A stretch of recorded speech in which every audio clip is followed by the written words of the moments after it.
ሰላም ለእናንተ ይሁን። May peace be with you. ዛሬ ከማሚና ከዳዲ ጋር አብረን ቀርበናል። ለመጀመር እንኳን አደረሳችሁ።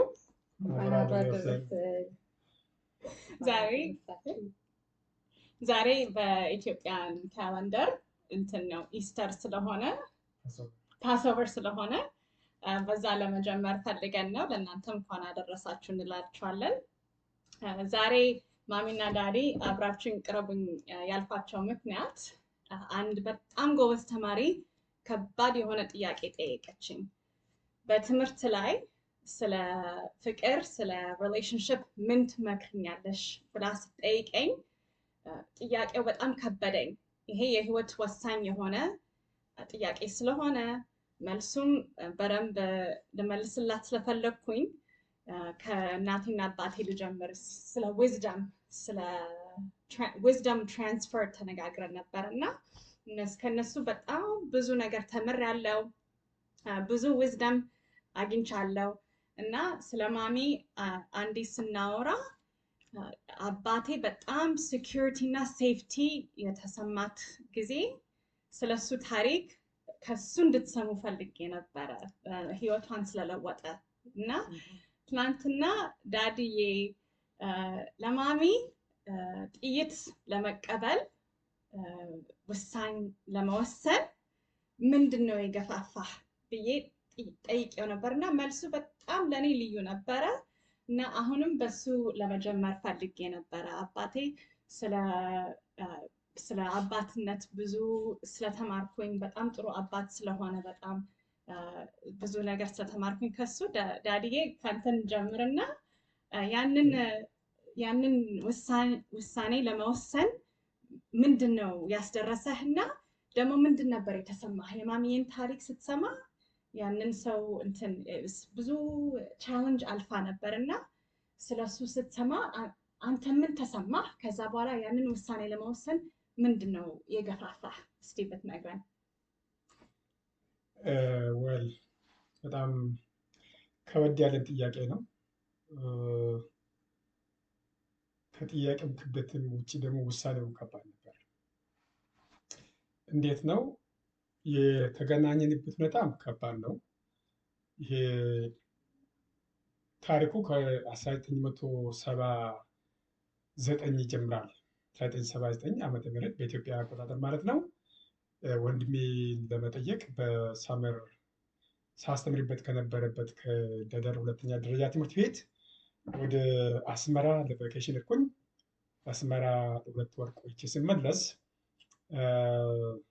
የአስመራን ባህል ከማየትና ከመውደድ የተነሳ ልቤ አርፎ ይመጣል። ውሳኔ ነበረኝ። ውሳኔ ደግሞ የትግራይ ልጅ ማግባት አለብኝ የሚል ከውስጥ ያደረ ማለት ነው። የትግራይ የኤርትራ የሚል ነገር ምክንያቱም ኤርትራ ስላየው ሹርናፍ ከእንትን ስመለስ መጀመሪያ ያገኘኋት እሷን ነበር፣ አልማዝ ባለቤት። ለትዳር በአንድ ጊዜ ነው የወሰንኩት። ምንም አላጠናኋትም። ምንም ባክግራውንድ ቼክ፣ ላይፍ ቼክ፣ ሶሻል ላይፍ ቼክ፣ ሪሊጂየስ ቼክ ምንም ያደረኩት ነገር የለም። እነሰንት የሆነ ፍቅር ስላደረብኝ ጠየኳት። ስጠይቃት መልስ ለመስጠት ዘገየች። በተደጋጋሚ ቢሞክርም መንገዱ ትንሽ ዝግ ስለነበረ ኢቨንቹዋሊ መልስ ስጭኝና ልገላገል ብዬ ስጠይቃት ታሪኳን ነገረችኝ። እንደዚህ አይነት ታሪክ ስላለብኝ ከአንተ ጋራ እንደዚህ አይነት ነገር መጀመርና መጨረስ አልችልም አለችኝ። ታሪኩ ምንድን ነው? እርሷ ደግሞ የተወለደችው ወደ ሰሜን ወደ ትግራይ አካባቢ ስለነበረ በወቅቱ የነበረው በደርግ መንግስት አገዛዝ ስር መቀሌ ከተማ ትግራይ በሙሉ በደርግ ወታደሮች ስር ስለነበረ በኢትዮጵያ መከላከያ ስር ማለት ነው። ያኔ ከመከላከያ አባላት መካከል አንዱ የሆነው ሰው በ16 ዓመቷ ትዳር ይፈልጋታል። እሷ ደግሞ ልጅ ነች። ያን ነገር አልፈቀደችም። ከዛ በቤተሰብ በኩል መጥቶ እንደምን ብሎ አግባብቶ ማግባት ይፈልጋል። ያን አልተቀበለችም። በታሪኳ ላይ በኋላ እሷ ትናገራለች። ከዚህ የተነሳ ካላገባውሽ እገልሻለሁ ይላታል። ያንን ግድያ ለመከላከል ነፍሷን ለማዳን የግድ መሮጥ ነበረባት። መሮጥ ሲባል ነፍሷን ለማዳን የሚቻለውን ያህል የትምህርት ቤት የሃይ ስኩል ወረቀቷን እስከ ማዘጋት ሰርቲፊኬቷን ትምህርት ቤት አስገድዶ እስከ መውሰድ እድሏን እስከ መዝጋት እሷ መማር ትፈልጋለች፣ ማደግ ትፈልጋለች። ያ ግን የለም። በዚህ መካከል በጥይት የፈለጋት ሊገላት፣ እንዲያውም እሷ ከወጣች እሷን ብቻ ሳይሆን ቤተሰቦቿን፣ ወንድሞቿን፣ እህቶቿን፣ ዘመዶቿን ያገኘን ሁሉ ለመግደል እንደቆረጠ ስትረዳ እንደምንም ብላ በጓደኞቿ እርዳታ በቤተ ዘመድ አንዳንድ ቤተሰብ አባላት እርዳታ ከዛ ወደ አዲስ አበባ ለመኮብለል ትገደዳለች። አዲስ አበባ መጣች። በወንድሟ በኩል እዛም ሴት ስላልነበረ ሰውየው ኔትወርክ በጣም ከባድ ስለነበረ እኔ ወደ ነበርኩበት ወደ ሐረር ለመሸሽ ትገደዳለች። ስትመጣ ደግሞ ከታላቅ እህቷ ከዶክተር ጽጌወይን ጋር ትምህርቷን ለመቀጠል ወስና የመጣችው ማለት ነው። በዛ ሰዓት ላይ ማገኛት እንግዲህ ታሪኩን ለማሳጠር በዚህ አስደንጋጭና አስቸጋሪ ሁኔታ ላይ ነው እኔ ደግሞ ያፈቀርኳት እና ምን ትለኛለች? አይኔን የሚያሳድድን ሰው አለ። የሰውዬ ካገኘኝ ይገለኛል። ስለሚገለኝ አንተንም ስለሚገልህ ከምትሞት እኔ ብሞት ይሻለኛል። ስለዚህ ይቅርብህ ብላ ወንደት ስትናገር በጣም ተገረምኩ። እንደዚህ አይነት ታሪክ በህይወቴ ሰምቼ አላውቅም። አንድ ነገር ወሰንኩ። አልማዝን አግብቶ ልጅ ከመውለድ ሌላ ወይም ደግሞ ትዳር አድርጎ እንደ ባልና እንደ ሚስት ከመቀጠል በስተኋላ ህይወት የሚባል ነገር ታየኝ። እኔ ደግሞ የተወለድኩትም ያደግኩትም ወለጋ አካባቢ ስለነበረ በልጅነቴ ሚዳቋ በነብር ስትሰደድ በአነር የምትባል እንስሳለች እንደ ቺተስ ምንላት እሷ እያሳደደቻት ሚዳቋ ስትይዝና ስትገላት አይ ነበር። አንዳንድ ሚዳቋዎች ድንገት ካዩ ፈርጥጠው ያመልጣሉ። ድንገት ግን የተያዙት ይሞታሉ፣ ይበላሉ። በዛ ህይወት ውስጥ የማትሮጠው የምትያዘዋ ሚዳቋ እንደምትበላ እርግጠኛ ነበር እና አልማዝን በዛ ሚዳቋ እግር ውስጥ ከተትኳት እና ይቺ ሚዳቋ መሞት የለባትም ብዬ አሰብኩ። ውሳኔ ይሄ ነው። ውሳኔ ምንድን ነው? አልማዝ ከምትሞት ትዳሩ ይቅር እንጂ አትሊስት ነፍሷን ማዳን አለብኝ ብዬ ወሰንኩ። ይህ ሰውዬ ካገኘን መጀመሪያ እኔ እጋፈጣለሁ ብዬ ወሰንኩ። ተጋፍጬ እኔን ተኩሶ ከገደለኝ አትሊስት እሷ ታመልጣለች። ኦረት ሁለታችን ከሞትን አትሊስት የመጀመሪያውን ጥይት ካዘቀዘቀዝኳት ሰላም ነው ብዬ ለመሞት ወሰንኩና የመጀመሪያውን ጥይት ወስድልሻለሁ ብዬ ወሰንኩ። እውነት ለመናገር ይህን ውሳኔ ሳደርግና ስነግራት እንደሚሞት እርግጠኛ ነበርኩ። እሞታለሁ ብዬ ነው ወሰንኩት። ለምንድን ነው የወሰንኩት? ደግሞ የወጣትነት ጉልበት ስለነበረ አወሶ ፊርስለስ በቃ በጣም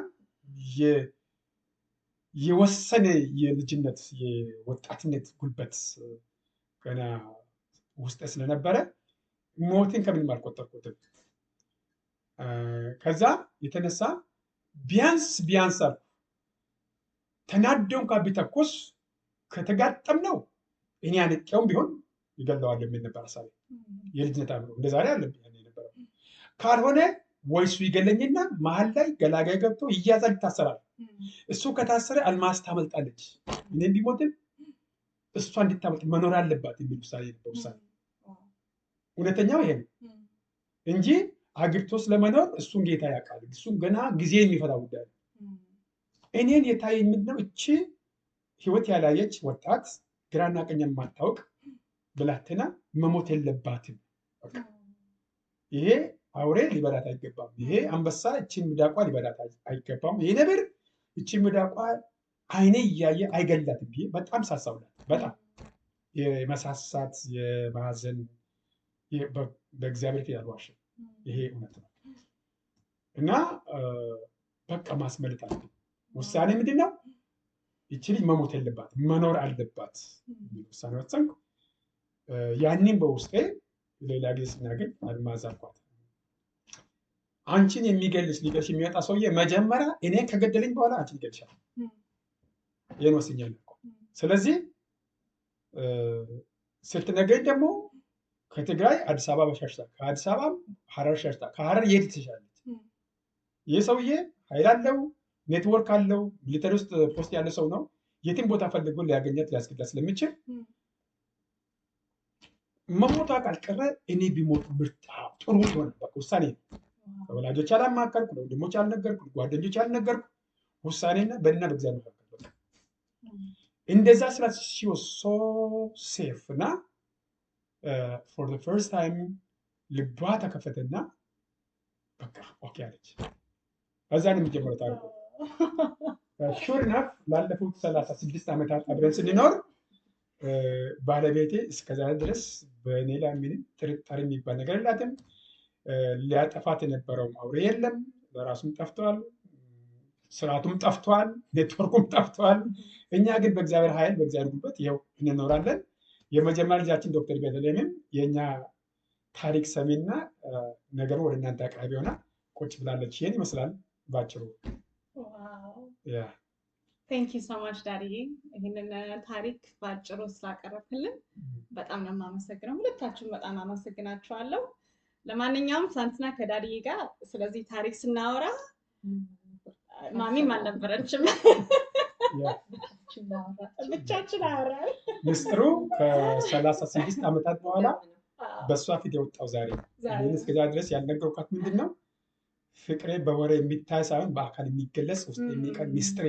ብዙውን ጊዜ እንዲላታለሁ፣ አንዳንድ ጊዜ ለሰው የማንናገረው ምስጢር ከኛ ጋር ተቀብሮ የሚቀበር አለ፣ ከኛ ጋር ቆት የሚቀበር አለ ብዬ እነግራታለሁ። ዳር ዳር እያልኳት ግን አልነግራትም ነበር። ይሄ እውነት ነው ውሸት? እሷ ትናገር እስኪ። በጣም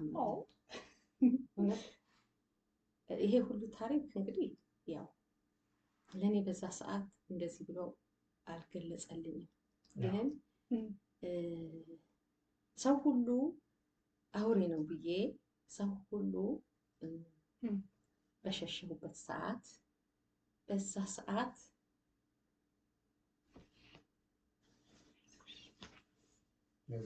ከባድ ነው በጣም።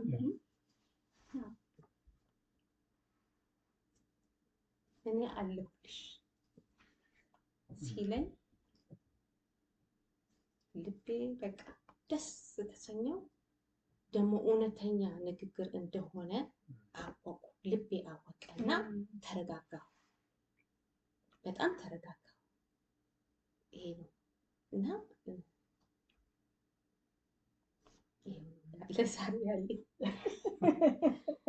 እስካሁን ድረስም አብረን አለን።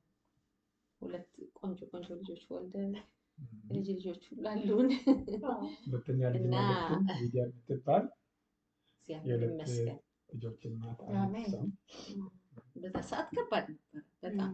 በጊዜው የደርግ ሰዓት መቼም ብዙዎቻችሁ የምታውቁት ናችሁና ብዙ ሰው የሚሞትበት የሚገደልበት ጊዜ ነበር እና ከዛ ውስጥ ነው ያመለጥኩት፣ ያስመለጠኝ እግዚአብሔር። ከዛም ደግሞ እኔ ከዚህ በኋላ እንደውም ምንም ወንድ እንዳልጠጋ ብዬ ያሰብኩትን እሱ ትልቅ ሴኪዩሪቲ ሰጠኝ እና ለሴት ልጅ ዋና ምንድነው ሴኪዩርድ መሆኗ አለሁኝ የሚላት አጠገቧ ሲኖር ልቧ ይከፈታል፣ ደስ ይላታል፣ ትኖራለች። በቃ ይሄ ነው እና እንደዚህ ሆኜ ኖርኩ እስከ መጨረሻ። እስካሁን ድረስ እንደዚህ ሆኜ ኖርኩ። እግዚአብሔር ይመስገን። እዛው ኢትዮጵያ ሆኜ ራሱ እዛ ነው የጀመርነው ትዳሩ። ግን እዛ ሆነ ራሱ ሴፍቲ ይሰማኝ ነበር፣ ደስ ብሎኝ ነው የምኖረው። ከዚህ በኋላ መጣ እንዲህ ሆነ እንዲመጣብኝ ገደለ የምልበት ነገር አለ። እዚህ ደግሞ ስንመጣ እግዚአብሔር እዚህ ሲያመጣን ደግሞ በቃ የበለጠ ከዛ እሱም እንዳለው ሁሉ ነገር ተገረሰሰ፣ ድራሹ ጠፋ፣ እንኖራለን። እግዚአብሔር ይመስገን። ተባረኩልኝ። በጣም አመሰግናለሁ። እናንተም በጣም ተባረኩልኝ። አመሰግናለሁ። ምናልባት አንድ ፕሮግራም ለመጨረስ አንድ ደቂቃ የሚጨምረው ነገር ቢኖር ምንድነው፣ ወንድ ልጅ ሴትን ለትዳር ሲያስባት ማንም ይሁን በማንኛውም ሃይማኖት ውስጥ የሚገኘው በክርስትናም በእስልምናም ኤቲስትም ይሁን ሃይማኖት የለም ይሁን ቡዲስትም ይሁን ማንም ሰው ሲያስብ እቺ ሴት 5 ዋና ነገሮች ያስፈልጓታል። አንደኛው ህይወቷን የሚመራ ባል፣ በመጽሐፍ ቅዱስም እንደምናነበው በእስልምና ሃይማኖት በሚከታተሉ ሰዎች አካባቢ እንደምንሰማው የሴት ራስ ወንድ ነው። መጽሐፍ ቅዱሳችን ደግሞ በትክክል ይሄን ይገልጻል። መሪ ነው ማለት ነው። ሁለተኛው ከመሪነት ቀጥሎ ያለው ስልጣኑ ምንድነው? ፕሮቴክሽን። እድሜ ልኳል። ይሄ ፕሮቴክሽን ጥፋት አጠፋች፣ ተበላሸች፣ ምን አድረገች ተብሎ አይታሰብም። ጋራንቲ ፎር ላይፍ። ባል የሚስቱ የቤተሰብ ጠባቂ ሆኖ ይቀመጣል። ሶስተኛ ፕሮቫይደር ነው። የሚያስፈልገው የቤተሰቡን ምግብ የሚያመጣ፣ ህይወት የሚጠብቅ፣ የሚያስፈልጋት እንክብካቤ የሚያደርግላት። ይሄ ፕሮቫይዲንግ ቀላል ነገር አለ። ምግብን ማቅረብ፣ ቤልን መክፈል፣ ይሄ አስፈላጊ ነው። ሶስተኛው ባለቤቱን በትክክል የቀና ልቦና፣ ቅን ልቦና የማስተማር፣ የማንከባከብ፣ የማሳደግ አደራና ኃላፊነት አለበት። እግዚአብሔር የሰጠው አምላክ የሰጠው።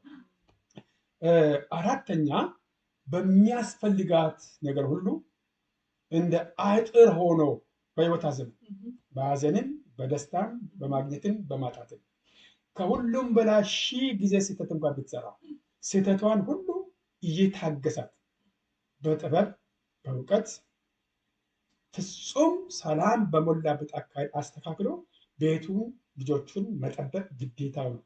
እነዚህ ነገሮች በፍቅር ውስጥ አስፈላጊ ናቸው። በዚህ የጀመረ የመጀመሪያ ፍቅር እስከ መጨረሻው የህይወት ገጽታ ድረስ ይቀጥላል። አሁን ሁልጊዜ የሚመኘው ምንድን ነው? ከባለቤቴ በፊት የሚያርገኝ የምለው እሷ ምን እንደሚታስብ እንደዘንበረ እሷ ደግሞ አንድ ላይ አብረን ከወደ ጌታ ግን አብረን እንደሄድ ነው።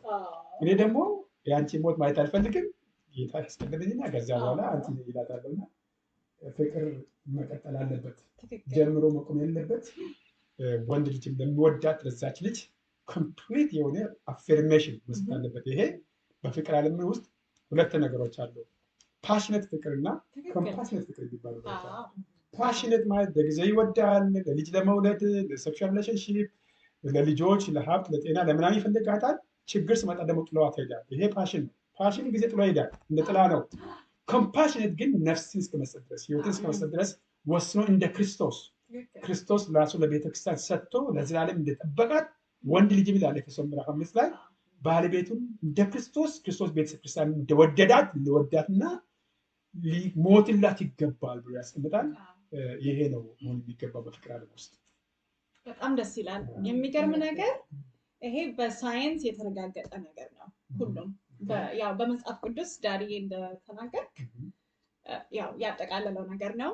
የተለያዩ ሃይማኖቶችም ይናገራሉ ስለዚህ ስለ ፍቅር ጉዳይ የወንድ እንትን የወንድ ኃላፊነት እና እኔ ዩኒቨርሲቲ ተማሪ ነበርኩኝ ስለ ፓሽኔት ላቭ እና ኮምፓሽኔት ላቭ ስማር የእንትን እንዳልኩ የቴምፖራሪ የሆነ ነገር እና ኦቨርታይም ደግሞ ኦቨርታይም እየጠፋ እየቀነሰ ፍቅር በፍላጎት በስሜት ላይ የተመሰረተ ነው።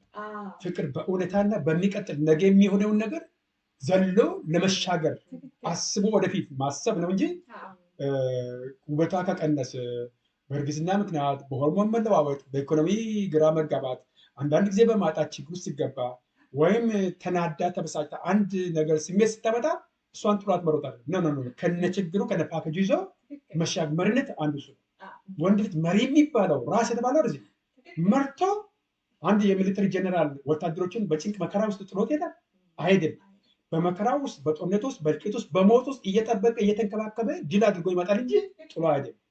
ባል ወይም አፍቃሪ ሰው ያፈቀራትን ሴት እስከዛ እስከ መጨረሻ እስከ ሞት ከሞትም በኋላ መምራት መቻል አለበት። እኔ በጣም ልዩ የሆነብኝ የእናንተ ታሪክ ዩዥዋሊ በፓሽን ነው የሚጀምረው። የብዙ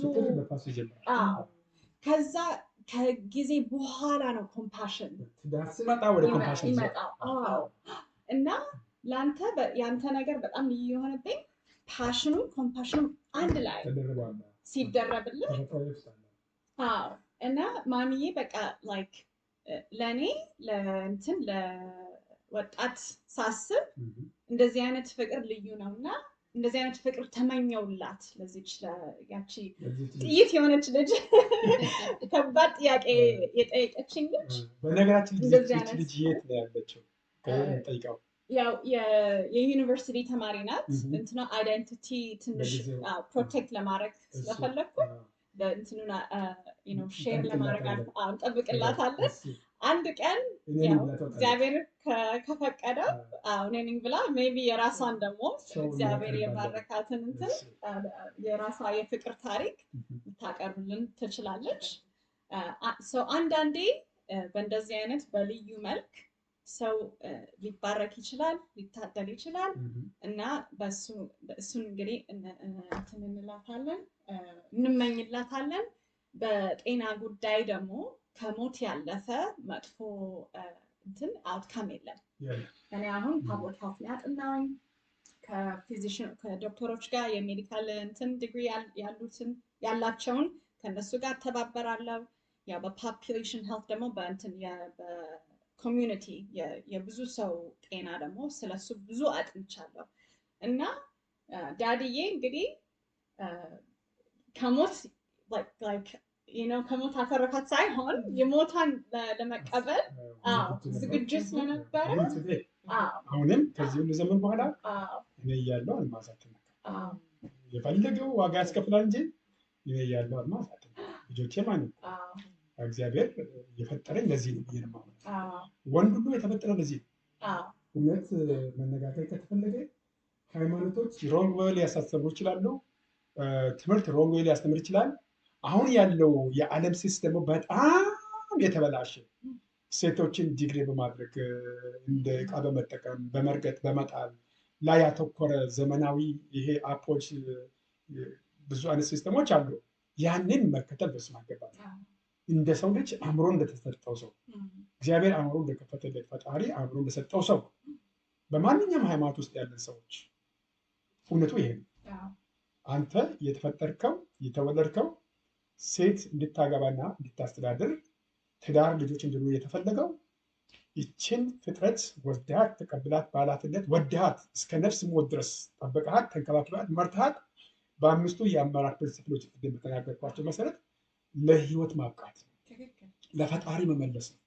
ይችን ከፈጣሪ የተቀበልካትን ውድ የምታስረክበው ለፈጣሪ ነው እንጂ ለአውሬ ጥሎ በአውረጅ ጥሎ እንድትበላ እንድትሰቃይ ሆምለስ እንድትሆን መከራን እንዲፈራርቅባት ጭንቀት መከራ ውስጥ ገብታ እንድትሰቃይ መፍቀድ ትክክል አይደለም። የሰው አእምሮም አይደለም፣ መንፈሳዊም አይደለም።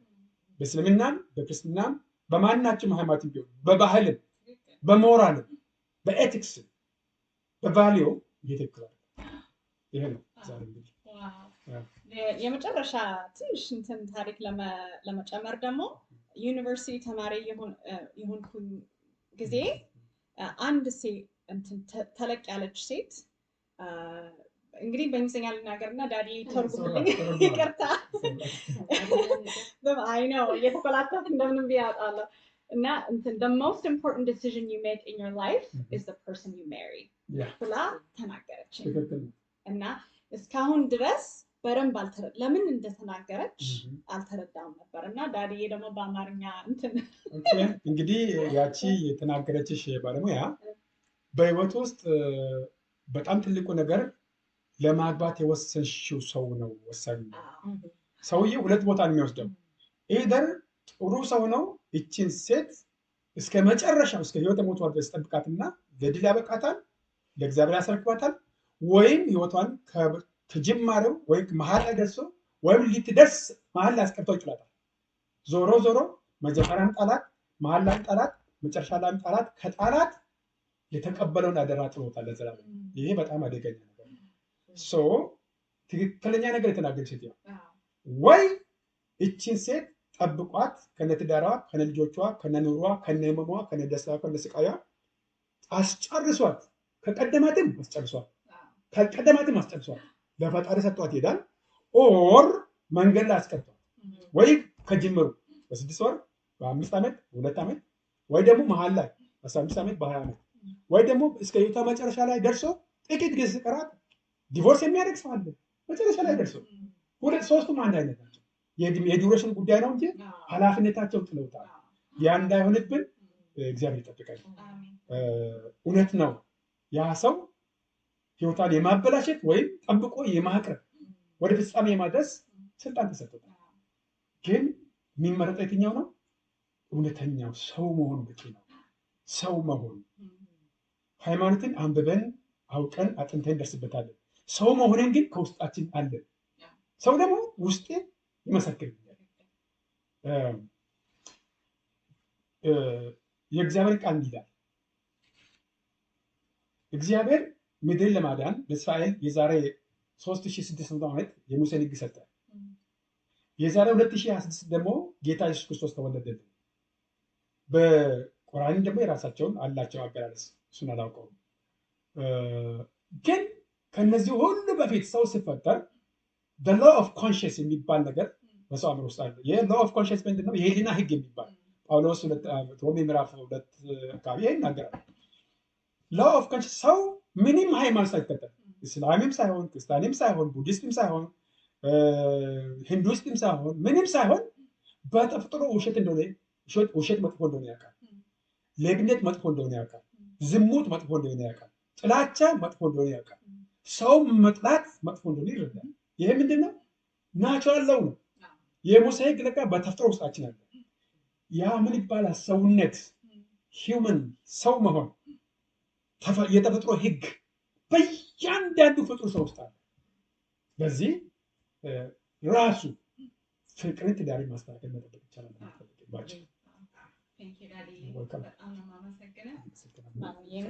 በጣም አመሰግንሻለሁ። እወዳቸዋለሁ። ወጣቶችን ሁሉ ለተመልካቾችም ለባለትዳሮች ወጣቶችን ሁሉ ጸሎታችን ሁሌ እንቀርባለን። ጥያቄም ካላቸው በአንቺ በኩል ጥያቄዎች ከመጣ የምንችለውን ደግሞ ለመመለስ አለን። የሚቀጥለው ምናልባት ካለ እንደዚህ አይነት ፕሮግራም ካለ እንደገና ምትል ያወቅነውን የደረስንበትን። በጣም ደስ ብሎኛል ስለተገኛችሁልኝ። ይሄ አልከማይዚንግ ስቶሪስ ይባላል። የሆነ በጣም ፔንፉል የሆነ ታሪክ እንለውጣለን። እንግዲህ ፔን ቱ ፐርፐስ ምን ትላለህ በአማርኛ? እንግዲህ ህመምን፣ ቁስልን ወደ አላማ ወደ ህይወት መቀየር፣ ፐርፐስፉል ወደ ሆነ ነገር መቀየር፣ የተጎዳንበትን ነገር ወደ ትምህርታዊ ወደ መማሪያ ወደ በጎ ነገር መቀየር ብለው ተገንዛል ማለት ነው። እንደሚወዱት ሀሳብ ለተጠሩት ነገር ሁሉ ለበጎ እንዲደረግ እናውቃለን። አሁን እቺ ባለቤት አልማዝ በቃ በዘመና ሁሉ ሰው ላታምን ወንድ የሚባል ነገር ሸርቻ ልትኖር የወሰነች ሴት ናት። እግዚአብሔር ይህን በዛ ቦታ ባያስቀምጠኝ ኖረው እና ባንገናኝ ኖረው እቺ ልጅ እስከዛ ድረስ እየሸሸች ነው የምትኖረው ማለት ነው። ዘመኗ ሙሉ በሽሽት። ለምን? እግዚአብሔር መልካም ነገር እንድናደርግ ጠርቶን ፈጥሮን እያለ ወንድ የተፈጠረው ለዚህ ነው። ሴት ልጅን ጠብቆ አድኗት ለፐርፐስ ለቁም ነገር ማብቃት፣ ትውልድን ማስቀጠል። ትውልድ ከጊዜ ወደ ጊዜ ቀያየራል አለ። እያረጀ የሚሞተው ሞቶ የሚተካው እየተተካ ይሄዳል አለ። ትውልድ የሚተካው በጥበቃ። አዎ ዛፍ ራሱ እኮ ተክለን ውሃ እናጠጣለን፣ አጥር እናደርግለታለን፣ ፍሬውን እንለቅማለን፣ ይቀጥላል። እንደገና ፍሬውን ደግሞ ይባዛል። ዛፍ እንኳ ሌላ እንኳ በጣም ጥሩ ስለጋበዝሽን በጣም እናመሰግንሻለን።